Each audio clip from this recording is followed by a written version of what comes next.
Church. So today we are looking at saying number 9, which can be found in Proverbs 23 verses 6 to 8. Do not eat the food of a stingy host. Do not crave his delicacies, for he is the kind of person who is always thinking about the cost. Eat and drink, he says to you, but his heart is not with you. You will vomit up what little you have eaten and will have wasted your compliments. So today we're going to have a very quick stop tour of hospitality, something I just absolutely adore and think it is incredible. So within this passage there are 2 roles that we are introduced to. We've got the role of the guest and the role as the stingy host. And I want to start off with the guest before we go to the host. And I want to ask you a question. Who are you proactively allowing yourself to be surrounded by?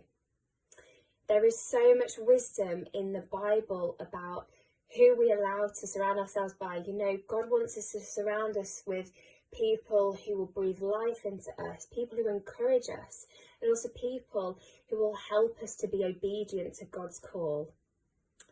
So I ask you again, who are you allowing yourself to be a guest to?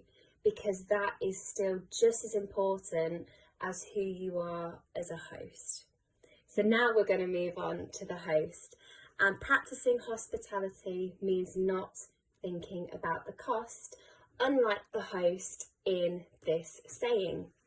And we are called to live sacrificially and not to be worried about the cost.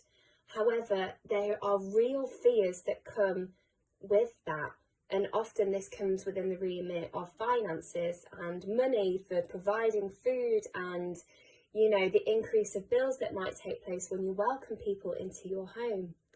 However, what the cost does, it limits what God really wants to do.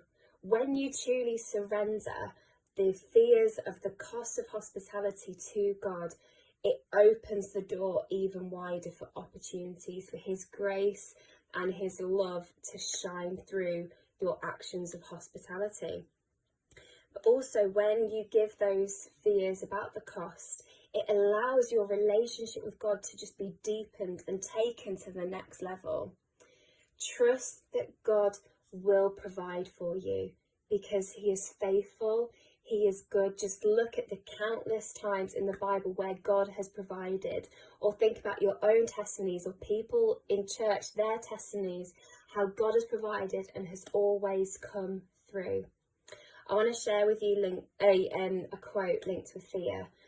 Faith can take you places that feelings can't. And this is something I've been living a lot with these last 6 months or so. And I've replaced the word feelings with fear. Faith can take you places fear can't.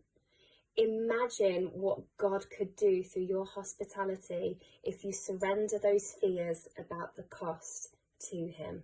But also in other areas of your life where you're worried about the cost of serving, again, spend some time and give those fears to the Lord so you can truly serve with an open heart and experience freedom in such a beautiful way.